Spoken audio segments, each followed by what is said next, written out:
नमस्कार, बहुत-बहुत स्वागत है आपका न्यूज़ स्टेट के डिजिटल प्लेटफ़ॉर्म में और मैं हूँ आपके साथ प्रद्युम्न शर्मा। हाल ही में एक नारा बहुत फ़ेमस हुआ था जिसको लेकर लगातार लोगों की प्रतिक्रियाएँ सामने आ रही थी। लोगों की तरफ से कहा जा रहा था कि ये जो नारा दिया जा रहा है, इस पे कहीं न कहीं एक कड़ा संदेश यहाँ पर दिया गया है। लेकिन ऐसे में अब देखने को मिल रहा है कि इस नारे पर प्रधानमंत्री नरेंद्र मोदी की तरफ से ही मोहर लगा दी गई है। आपको एक पूरी डिटेल हम देते हैं। दरअसल सीएम योगी की तरफ से एक जनसभा में संबोधित करते हुए ये कहा गया था कि कटेंगे तो बटेंगे और अगर नहीं बटेंगे तो नहीं कटेंगे।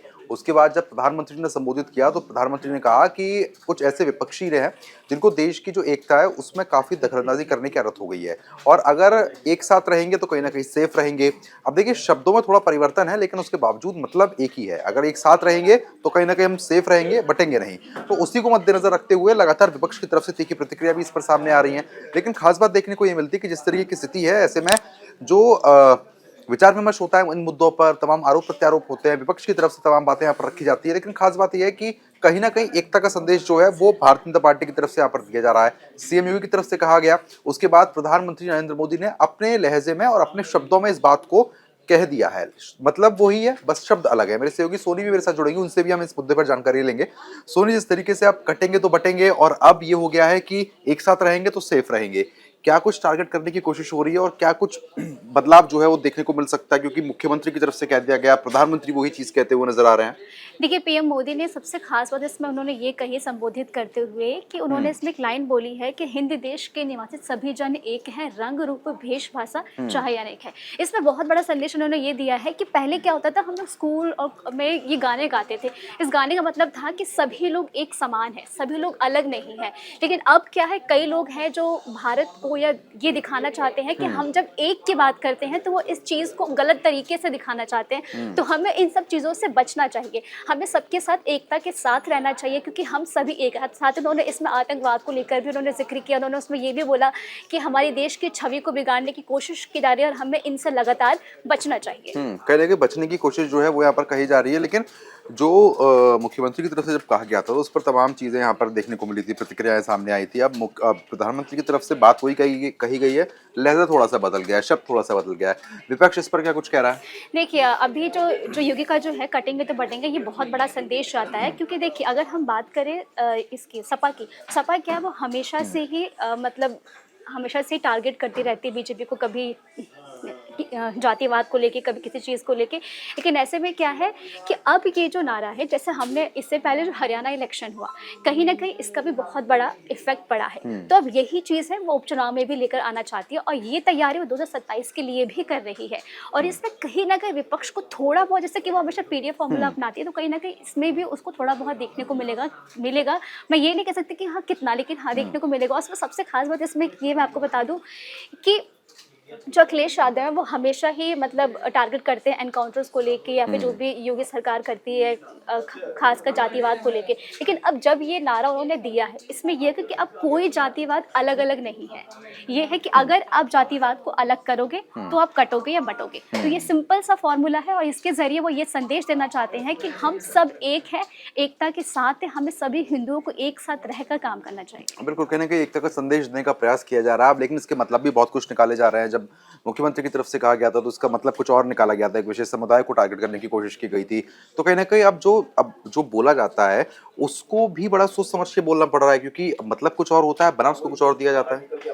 जी, देखिए अब इसमें इसमें मैं अगर एक एक बात ये बताऊँ कि इसमें जैसे योगी जी ने ये जो हुँ। नारा दिया, जो जो उनका ये स्लोगन है कटेंगे तो बटेंगे, इसमें कई तरह के एंगल निकलते हैं, बट उनका सेफ हुँ। मतलब यही है कहने का कि हम बस इतना चाहते हैं हुँ। कि देश में जातिवाद या किसी हुँ। भी चीज़ को लेकर कोई भी मतभेद ना हो। हुँ। हम सब कहीं न कहीं सिर्फ़ सब एक हैं।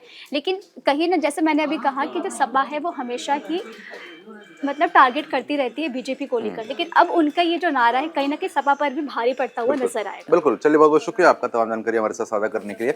तो फिलहाल आरोप-प्रत्यारोप के बीच जब इस तरीके की बयानबाज़ी होती है तो कहीं न कहीं विपक्ष की तरफ से भी मौके में विपक्ष को मिल जाता है क्योंकि देखिए कटेंगे तो बटेंगे और एक रहेंगे तो सेफ रहेंगे, ज़्यादा कुछ फ़र्क नहीं होता है। लेकिन अब देखने वाली बात यह रहेगी कि विपक्ष इस पर क्या कुछ तीखी प्रतिक्रिया यहाँ पर देता है। मेरे सहयोगी गौरव भी मेरे साथ आ चुके हैं। गौरव, जिस तरीके से लगातार देखने को मिल रहा है कि अब पहले ये बात कही गई कटेंगे तो पटेंगे, अब कहा जा रहा है कि एक साथ रहेंगे तो सेफ रहेंगे, मतलब वो ये थोड़े शब्दों में परिवर्तन है। किस तरीके से समझा जाए इन शब्दों को? देखिए, निश्चित तौर पे हमें ये देखना होगा कि मुख्यमंत्री योगी आदित्यनाथ की जो स्वीकार्यता है, इस वक्त प्रधानमंत्री मोदी ने वो उस नारे को स्वीकार कर लिया है और एक तरीके से फॉलो ऑन दे दिया है मुख्यमंत्री योगी आदित्यनाथ को कि आप इस तरीके के बयान देते रहिए, इस प्रकार के नारे देते रहिए, ताकि जो कार्यकर्ताओं का जो जोश 2024 के लोकसभा में लो हो गया था वो हाई रहे। आपने देखा होगा जिस प्रकार से इस पूरे बयान के बाद, इस पूरे नारे के बाद से, चाहे वो जिस राज्यों में चुनाव हुआ उन राज्यों में भी इन नारों का आपने इफेक्ट देखा ही था। किस प्रकार से हरियाणा में जाते हैं योगी आदित्यनाथ और कहते हैं, आपने स्ट्राइक रेट भी देखा होगा कि लगभग आधे दर्जन से ज़्यादा रैलियाँ योगी आदित्यनाथ ने हरियाणा की विधानसभा चुनाव में गई थी और 80-85 का स्ट्राइक रेट रहा। तो निश्चित तौर पे जिस प्रकार से इस वक्त पैन इंडिया में योगी आदित्यनाथ की जो मांग है, डिमांड है हर प्रत्याशियों की तरफ से, वो उनकी लोकप्रियता और उपयोगिता को भारतीय जनता पार्टी समझ रही है। इस वजह से योगी आदित्यनाथ के इस बयान को और इस नारे को प्रधानमंत्री मोदी की तरफ से स्वीकार्यता की गई है। बिल्कुल, लेकिन जिस तरीके से अब पीएम ने भी अपने शब्दों में इस बात का साफ जिक्र कर दिया है कि अगर एक रहेंगे तो सेफ रहेंगे। अब लेकिन कुछ लोग विशेष समुदाय को भी टारगेट कर रहे हैं कि उनका ये कहने का मतलब है कि विशेष समुदाय को अलग किया जा रहा है, बाकी समुदाय को करने का प्रयास हो रहा है। देखिए, ये राजनीति से प्रेरित बयान है।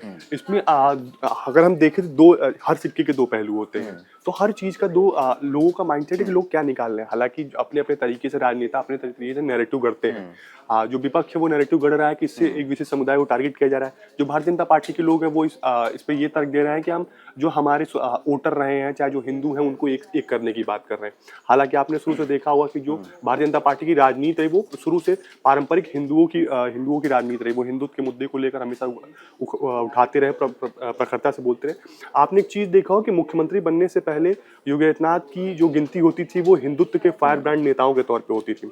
और 2024 के लोकसभा चुनाव हारने के बाद से आपने देखा होगा कि मुख्यमंत्री योगी आदित्यनाथ का थोड़ा सा स्वरूप सांसद योगी आदित्यनाथ वाला दिखाई दिया होगा। कई मौकों पर आपने देखा होगा, हम बात कर लें चाहे वो आगरा वाले बयान की बात कर ले, जो उन्होंने सबसे पहले जो ये बटेंगे तो कटेंगे बयान जो नारा था उन्होंने वहीं पे दिया था। उसके बाद हम ये आगरा, ये क्या नाम है, जो अभी सावन के महीने में जो वेंडर्स के नाम हुआ हमने, तो ये देखिए एक तरीके से जो पूरे योगी आदित्यनाथ हैं, इन्होंने एक पूरा हिंदुत्व का जो वो उनका जो मूल स्वरूप था, जो हिंदुत्व की मूल राजनीति करते थे, कहीं ना कहीं फिर उस पटरी पे लौटते हुए आ रहे हो। कहीं ना कहीं शीर्ष नेतृत्व की तरफ से भी उनको एक बार दिशा निर्देश भी दिया गया है कि आप अपने मूल राजनीति में ही रहें, आप अपने राजनीति के रास्ते से भटके नहीं। इससे पार्टी को फायदा होता रहा है। लंबे अरसे से वो सांसद रहे हैं, 2-2 बार के मुख्यमंत्री रहे हैं और उपचुनाव भी सर पे हैं। तो इस वजह से पार्टी चाहती है कि किसी प्रकार की कोई भी हानि ना हो, चाहे सीटों को लेकर, चाहे किसी प्रकार की। तो इस वजह से एक राजनीतिक भी माहौल एक बना रहे। इस वजह से योगी आदित्यनाथ की इस बयान को लेकर काफी सुर्खियां बना हुआ है इसमें। बिल्कुल, लेकिन अब ऐसे में देखने को ये भी मिल सकता है क्या कि अब जो बयानबाजी यहाँ पर हो रही है उसके बाद प्रधानमंत्री ने भी जो अब शब्द कह दिए हैं, कुछ परिवर्तन आएगा? देखिए, निश्चित तौर पे देखिए, आपने देखा हो कि उत्तर प्रदेश में ये पोस्टर वॉर लगभग 1 महीनों से चल रहा है। उनके बाद से निषाद पार्टी की तरफ से भी एक बैनर लगाया गया 27 का खेवन हार। उसके बाद से समाजवादी पार्टी की तरफ से एक बैनर लगाया गया कि न बटेंगे ना कटेंगे, पीडीए संग रहेंगे। तो ये देखिए एक पूरा नैरेटिव सेट करने का प्रयास किया। और प्रधानमंत्री जब इस बात को बोलते हैं तो अभी तक जो था कि योगी आदित्यनाथ के इस नारे को, इस बयान को सिर्फ चुनावी राज्यों में ही बैनर के तले लगाया जाता था और कार्यकर्ताओं में एक जोश और उमंग भरने का प्रयास किया। लेकिन जब से प्रधानमंत्री ने केवड़िया से बोला है, आज जो सरदार पटेल के श्रद्धांजलि सभा, तो वहां से आप देखिए कि एक पूरे तरीके से जो पैन इंडिया, जो भारतीय जनता पार्टी के जो कार्यकर्ता है, उनके अंदर इस प्रकार का एक मैसेज गया है कि नहीं, अब जो योगी आदित्यनाथ की स्वीकार्यता है और जो योगी आदित्यनाथ का बयान है उसे सीरियस लेना है। हालांकि कुछ आपने देखा होगा कि जिस प्रकार से आगे बढ़ाया गया है योगी आदित्यनाथ की इस बयान को, कहीं ना कहीं पार्टी के जो नेता हैं उन्हें ऐसा लग रहा है कि जो प्रधानमंत्री मोदी हैं वो कहीं ना कहीं अपनी जो विरासत है वो योगी आदित्यनाथ को सौंपने की तैयारी कर रहे हैं। बिल्कुल, चलिए ठीक है, बहुत बहुत शुक्रिया आपका तमाम जानकारी हमारे साथ साझा करने के लिए। तो फिलहाल जिस तरीके से एक तरफ मुख्यमंत्री कुछ कहते हैं, फिर प्रधानमंत्री उसी को अलग शब्दों में कहते हैं, तो कुल मिलाकर ये है कि अगर एक साथ रहेंगे तो कोई परेशानी नहीं होगी। अगर अलग अलग चीजें बटेंगी तो कहीं ना कहीं परेशानी होती हुई नजर आएगी और धड़ अलग अलग नहीं होने चाहिए बल्कि एक साथ होने चाहिए। ये कुल मिलाकर मतलब है। अब लेकिन विपक्ष इस पर क्या अपनी राय रखता है, ये फिलहाल वक्त बताएगा। अभी के लिए सिर्फ इतना ही। न्यूज नेशन अब व्हाट्सएप पर खबरों के ताजा अपडेट के लिए न्यूज नेशन के इस क्यूआर कोड को स्कैन करें